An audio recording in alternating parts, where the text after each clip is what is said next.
to stand behind this podium, but I thought that's just comical.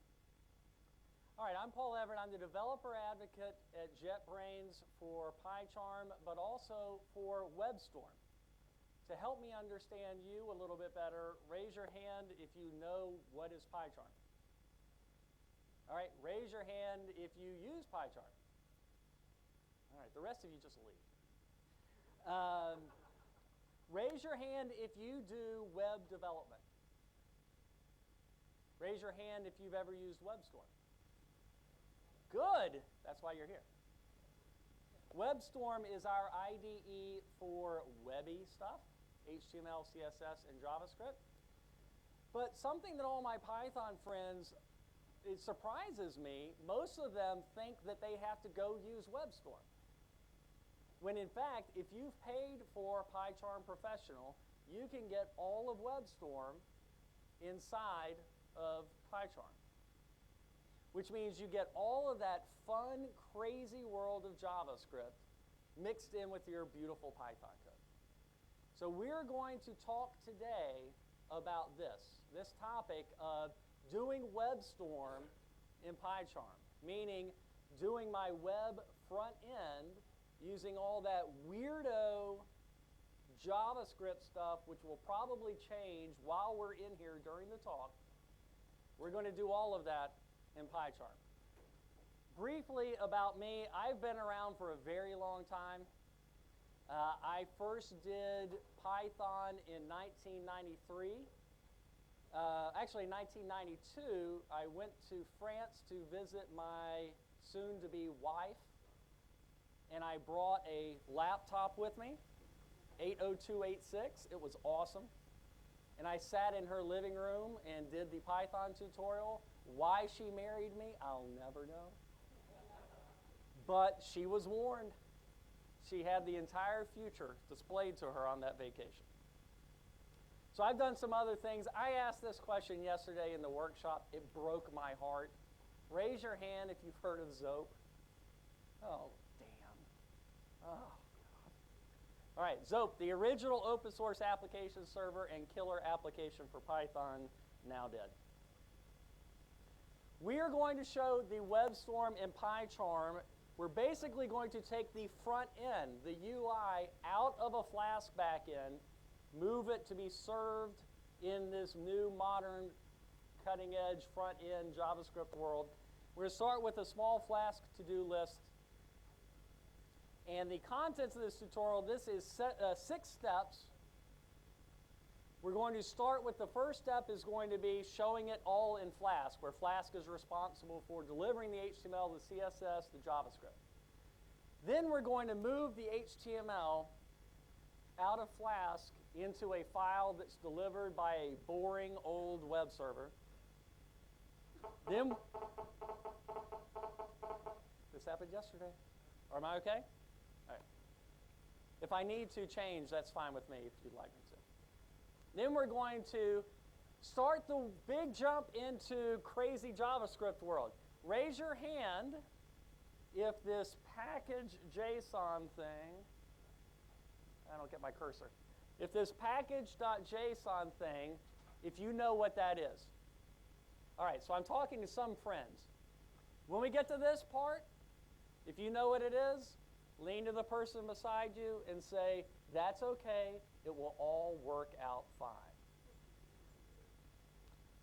Then we're going to start serving our new HTML and JavaScript using a different kind of web server, one using this new Node.js JavaScript world that has a cool little feature where it loads your web browser automatically so you don't have to go over there and hit Control-R. We're going to do a 5th step where we put our JavaScript dependencies into a system that manages dependencies and versions. And then finally, we're going to switch to the Pythonic version of JavaScript called ES6. So to begin, let's take a look at this to-do app. We'll take a look at the Flask code that starts it, the HTML and the JavaScript behind it, and then go into the web UI and show you a little bit about this to-do app. Yesterday, I gave a workshop. Raise your hand if you were in the workshop. So do you remember the last hour of the workshop? The network didn't work, so I told jokes. And I don't have enough jokes to fill this session also. So I got a lesson. This tutorial is going to be somewhat magical. I recorded everything in a screencast, and that's going to be my presentation. So we have a PyCharm. We have a PyCharm application with files. And then we have some of these files open. We have a Python entry point Flask application, which is going to import my application and run it in debug mode. Here's what my Flask application looks like. That's the entire thing. It's a record. Oh, God.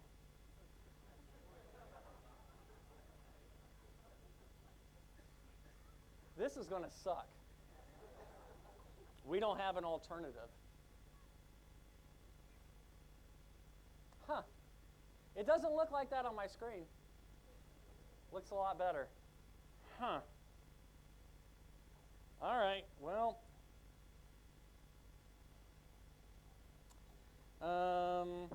Give me a moment. No, I'm not doing a live demo. No way you can make me do that. We can try this. Is that any better? All right, sorry. We'll go back to this. Use your imagination. So I have some Python code that gets run. It's a Flask application, has SQL Alchemy, and also uses cores to allow cross-site web requests. I have some HTML that goes with it, and then some JavaScript. Normal, boring old stuff. Then when I run this under PyCharm, my web browser will pop up on that URL. I have a Flask application. I can add some to-dos, and I can delete some to-dos. For anybody who uses Flask, this is boring. That's the point. First step we're going to do, you can read that okay, right? All right, good. You try so hard to be perfect. You know how much work I put into recording those things? I put a lot of work into it, and they're ugly. We're going to move the HTML out of that Flask application. Think about what this means a little bit. You have an HTML template that you then put all this Jinja stuff into, which your web designers aren't going to be able to deal with that Jinja stuff. So we're going to get it out into normal HTML. It's also not going to be served by a Python process anymore. Why do we need a Python process to serve a file off a disk, basically? Let's move it over so Nginx or a CDN or some other system for delivering HTML, which has been around for a long time, can do the work for us. So we're going to take the HTML out, and I'm going to show some features in PyCharm which are badass at being productive in web development. For example, this system called Everit for fast HTML coding. There are so many other features that I'm not showing you, but trust me, PyCharm and WebStorm have a lot of things they can do to make your life good at web development. So here we go. Use your imagination, creating a new HTML file in the root of this project. And then I'm going to do something which is cool, and I'll stop and interpret it for you. This says,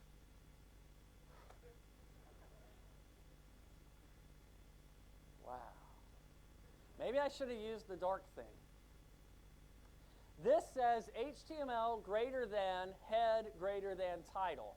It's this system called Everit for abbreviated HTML development. And then when I press enter, it generates all this stuff for me, puts my cursor in the title, tells me to start typing. I type in a title, and then I do the same thing for Everit. I want a body with the CSS class of container for Bootstrap. Inside that, I want a div with the CSS class of call MD4. And then inside that, an H1. I hit tab, and then I can fill in the rest. So then after that, I need a UL with an ID of to-do list. I hit tab, it expands it for me. And I've written a lot of HTML very quickly. So this is my HTML file. That's my starting point. Now we're going to move over into the crazy world, which is the way I lovingly refer to JavaScript. And we're going to talk about putting our JavaScript in to our front end in a grown-up and mature way and have it talk to our back end. The first thing we want to do if we want to be grown-up is we want to have packaging where we record our dependencies. We know that we need Bootstrap, so we have a dependency on Bootstrap. Where do we record that? In a Python project, you would be in trouble because Python dependencies can only be Python dependencies. You have requirements.txt or you put it in your setup Py, how are you going to point to Bootstrap? Well, maybe somebody packaged it up and made a Python wheel for it or something. But in package.json, I can declare a dependency to something that will give me my CSS. And I'm going to use the npm package system for Node to record that in my package.json. Once it's in there, in jumps PyCharm, gives you autocomplete on library code that you've installed like Bootstrap. So I say take a look at this, but I mean this in a very ambiguous way. Let's take a look at this. First thing I'm going to do is make sure I have the Node plugin installed in PyCharm. That gives me WebStorm. And then I'm going to go to the command line and make this into a project. I'm going to have it automatically generate a package.json for me. Here's what my package.json looks like after I run that. It's a pretty skeleton. Doesn't have any dependencies declared. I'm going to ask PyCharm to manage the installation of this npm package for Bootstrap. Hey, PyCharm, go to npm.js, find Bootstrap. I want you to save the dependency, and I want you to specify target a version number when you record the dependency. After I do this, I'm afraid to look. Okay, you can see something up there. I'm also going to tell PyCharm to give me all the skeletons for auto-completing in Node in JavaScript. And here I have a dependency declared on Bootstrap on a particular version. Where is it? It's in something called Node under modules for you Python people. Node modules is like, in a virtual environment, lib version number, site packages, and then a package. So in the Node system, Node under modules is like your site packages. And Bootstrap got installed. It has a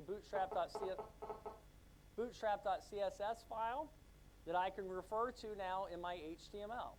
And I'm now working from version managed, package managed Bootstrap. I'm going to change that reference instead of being absolute. So it's going to serve from Node modules. Now, when I come down to make a class on this, I can use tab autocompletion to look in my Node modules and see that I've got an identifier list group for Bootstrap. A lot happened in that. I used a package manager, not for my Python stuff, but for my Webby stuff. And WebStorm, therefore PyCharm, knows all about that and can give me a nice, pretty interface for installing and saving the dependency on Bootstrap. Once Bootstrap gets into my project, WebStorm, meaning PyCharm, can autocomplete and do all kinds of cool things for me. Next up, I've got an HTML file, I've got CSS. I need to serve it so a browser can talk to it. Let's run a web server that is uniquely designed for this front-end world. So I'm going to install this thing called Webpack Dev Server. Needs an extra dash in there. That has a cool facility for automatically reloading your browser whenever any of your HTML, CSS, JavaScript changes. Then you just leave it running over on the side, sit there, bang, in PyCharm all day, and it's always uploading. Really cool. Also, along the way, Webpack Dev Server, I'm going to save it as a dependency in my package.json, but not as a dependency that you need to run the software, but to develop the software, a development dependency. I'm also going to see this thing, package.json, has support for scripts that you embed in your project and make it convenient for the users of your project to automatically run these commands. So here we go.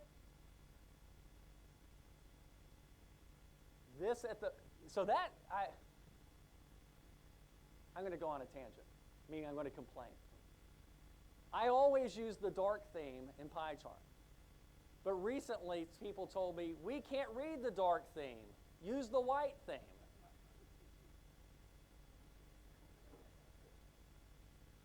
Humans. So I'm running a command to install, npm install, and record a development dependency, these two packages. So that's going to go off and run, and I'm going to cut all that out and show that we now have two dependencies and their version numbers recorded in my package file. I'm going to make a script called start, which fires this server up. Oh, sorry, it was originally test. Now it's going to be start. And it's going to run Webpack Dev Server. And it's going to be pointed at the top of my JavaScript. And we'll talk about that in a second, about modules. Now, I'm going to ask, I'm going to create that file, the index.js. I'm going to leave it blank for now. And then I'm going to refer to it using this cool syntax, script pound source. And I'm going to not say that file. I'm going to say this thing called bundle.js, which is where Webpack will take all of my JavaScript, turn it into one file, and serve it. Now I'm going to ask PyCharm to be really nice and give me a GUI on all these little scripts that I can run. I'm going to start the script and go over to my browser, and I am running it from a different port than my Flask server. My Flask server is still sitting there running on 8,000 or whatever it is. And now the front end is moved out of Flask, moved into a different web server. Okay, we're good. Next, let's actually write some JavaScript. In this world, though, writing your JavaScript is going to feel a lot more like writing your Python.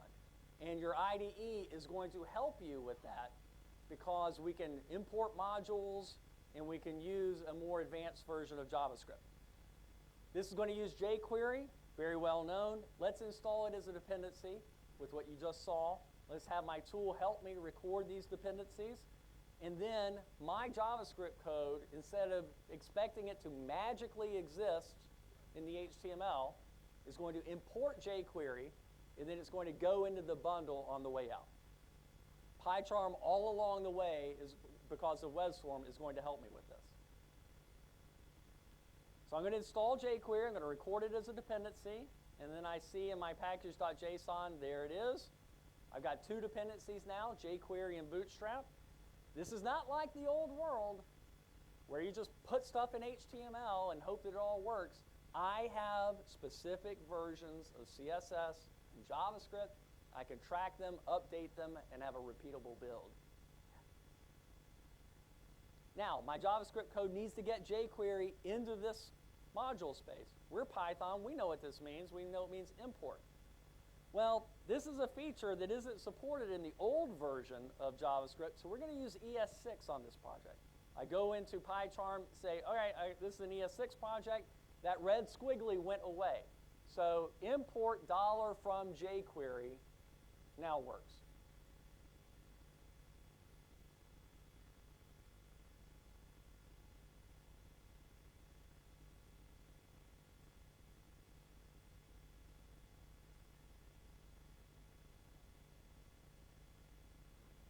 Okay, now I need to do some kind of work to log something in the console just to make sure that we are able to work. WebStorm can now do autocomplete for me on the jQuery stuff. It knew what ready was. And then I'm using this ES6 syntax, arrow functions, to do inline anonymous functions. And it actually imported hello. Watch this. It's cool. I make a change. I don't have to reload my browser. Webpack Dev Server, that cool web server, Dimitri, white instead of Darkula.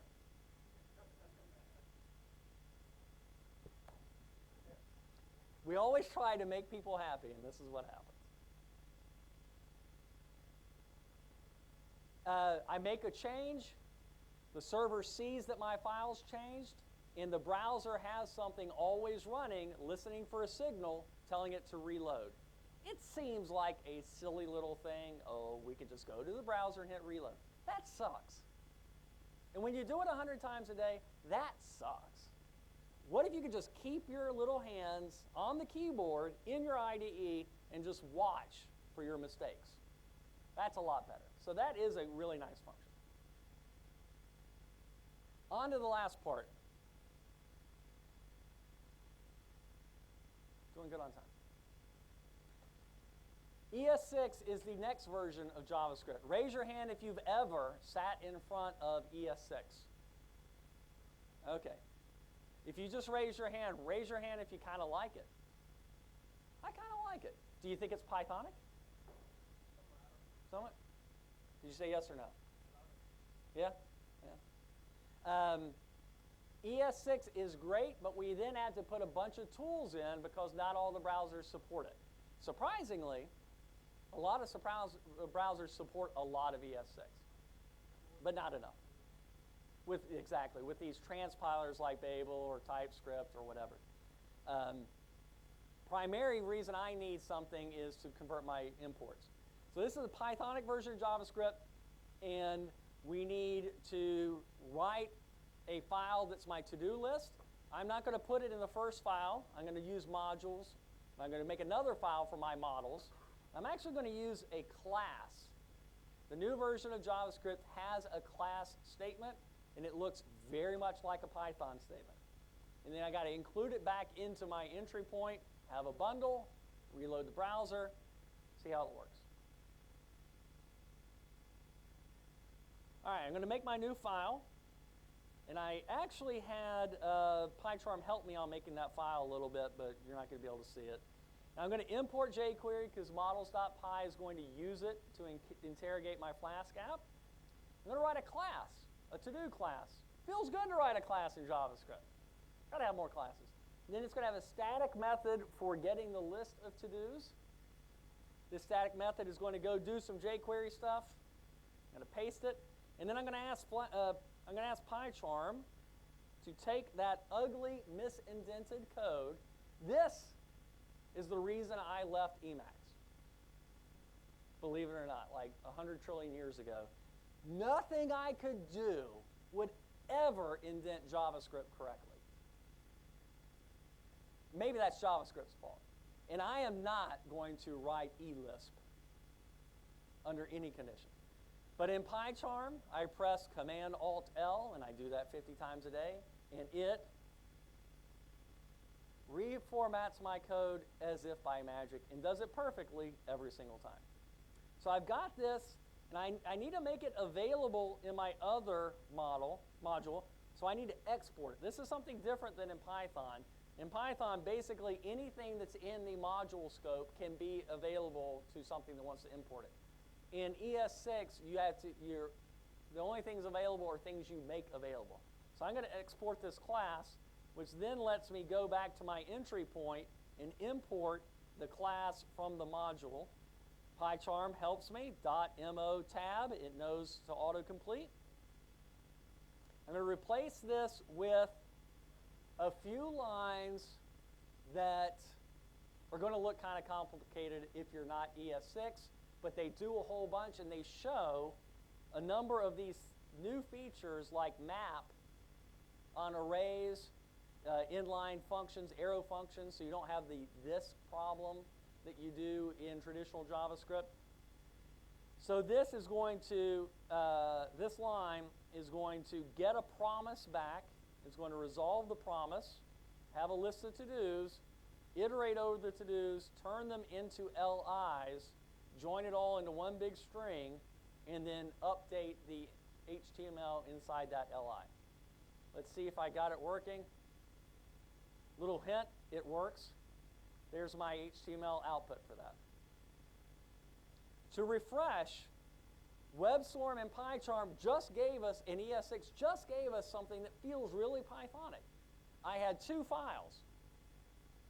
I could import one from the other. My editor could tell me if I made a mistake on the import. It can autocomplete on things. If I rename something in one place, it will go everywhere in my project and fix it. I can import library code like jQuery. Import it, give it a name. If something changes, it'll break. I can autocomplete on all the jQuery stuff. I can take all of that, turn it into one JavaScript file bundle, send it back to a browser in development mode using a web server that automatically reloads my browser. All of that was possible because I moved my stuff out of Flask and I used a modern web front end. How am I doing on time?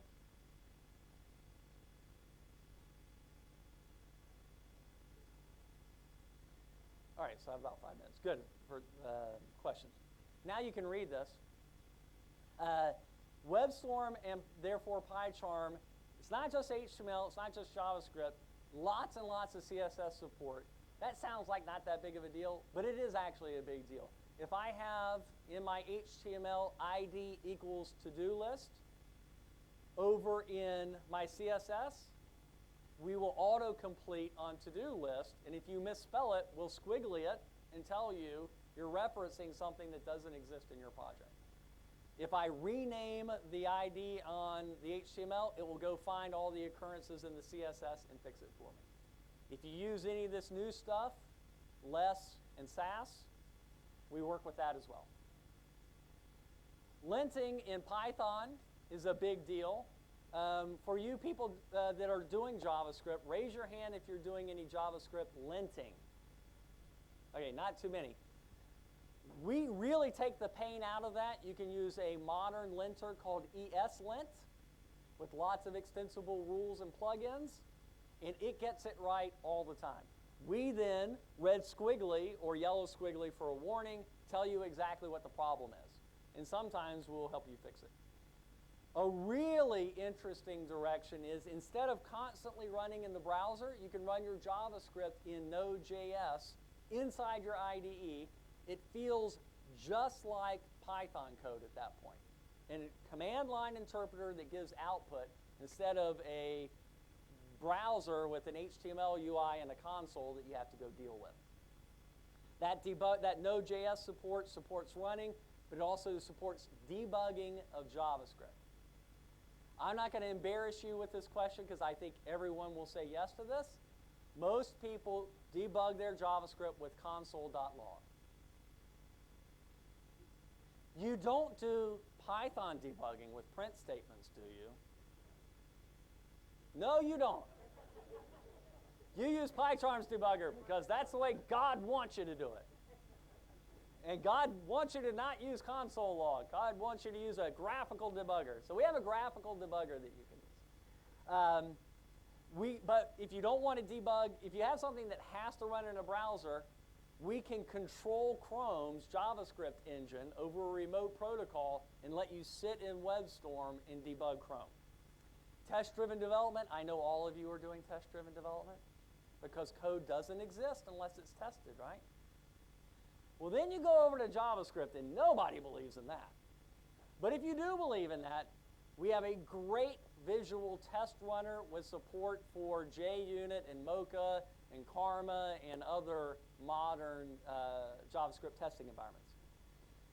If you're one of the cool kids doing Angular or React, we have unbelievable support for those frameworks. You can sit in the middle of a template, autocomplete on models and data coming from your view. If you believe in dynamic typing in Python 3.5, in JavaScript that's called TypeScript, and we have great support for TypeScript as well. If I tried to tell you the rest of it, we'd be here the rest of the day. Let's just say that PyCharm via WebStorm has great support if you want to move your front end out of Python into a modern HTML5 JavaScript toolchain.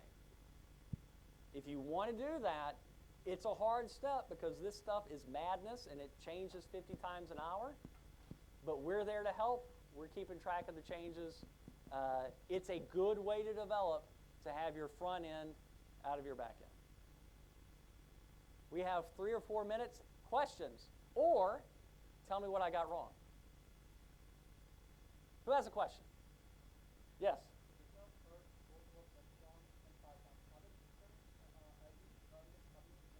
I'll repeat it. The question was, WebStorm and PyCharm, are they different IDEs? They are 5% different. JetBrains as a company makes a whole bunch of IDEs, but they all share 95% in common called IntelliJ, which is a big pile of Java. And then we've got the Python part up here. You can, if you want to use IntelliJ, you can plug everything into IntelliJ and get Java, Python, Ruby, etc. In this special case, you can plug WebStorm into PyCharm Professional. But the whole family feels the same, has the same keystrokes, all that kind of stuff. Another question?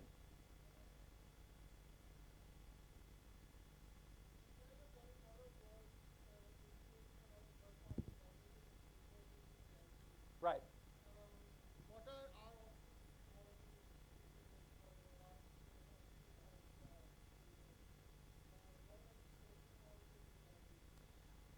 When you ask about framework, you don't mean another language like Rust, do you?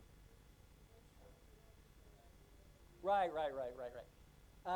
IntelliJ, the platform that we're on, has a lot of plugins, 50,000. There are plugins not made by us, made by the community.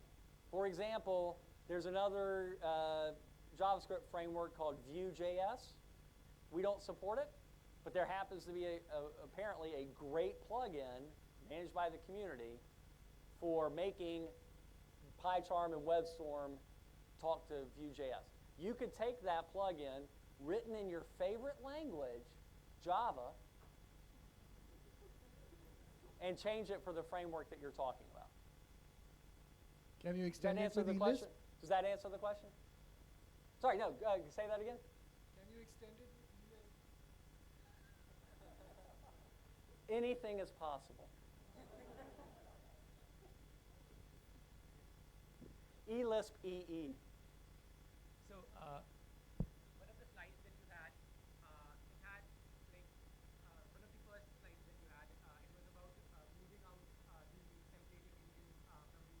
Yes. Mm-hmm. So like I didn't really get what was that all about. Like why are we moving out the templating engine from the HTML? And I didn't also get what the solution. Right. So the question is, what do we gain by giving up on Jinja 2 and instead having templating in the front end? A couple of things. The modern application is a single-page application, SPA. And when things change in the browser, you don't have to go back to the server to redraw the every time. So if you want a more responsive application, you need to update your application on the browser, not the server. So that's the biggest reason, is people want to have a data-oriented web app instead of an HTML-oriented. The other is you may have people in your project who aren't familiar with the weirdo Python framework that you happen to be using. But you can find an Angular developer on every street corner of every country of the world. And so you may have, from a hiring perspective, you might want to go with something more familiar. Does that answer it? Yes, I am. Yeah. Angular, React, or the 57,000 jQuery templating languages. Or the one that you write on the way out the door.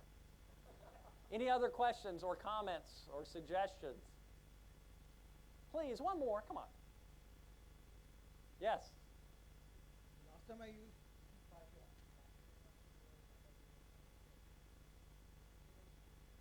PyCharm. What was in it, the issue?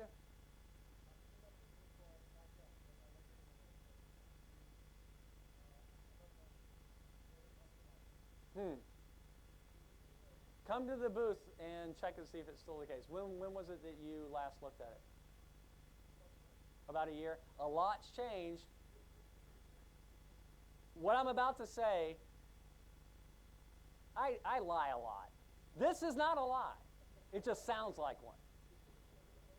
We bundle our own Java now, and it's a fork of Java where we have internally fixed the issues that we come across.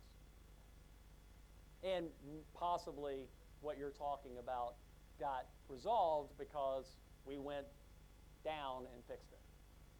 Does that answer it? All right. I apologize very much. I really wanted that to be perfect. I wanted yesterday to be perfect, and it wasn't perfect. I wanted this to be perfect, and it was incomprehensible. But if you want to come to the booth and see any of this or follow up, I love talking about this web stuff in PyCharm. I'd love to talk with you about it. Thank you. Thanks, Paul. So right now we have a tea break till 4, and we'll meet again in half hour. And you can give feedback for all the talks on, go to the URL bit.ly/pycon-feedback.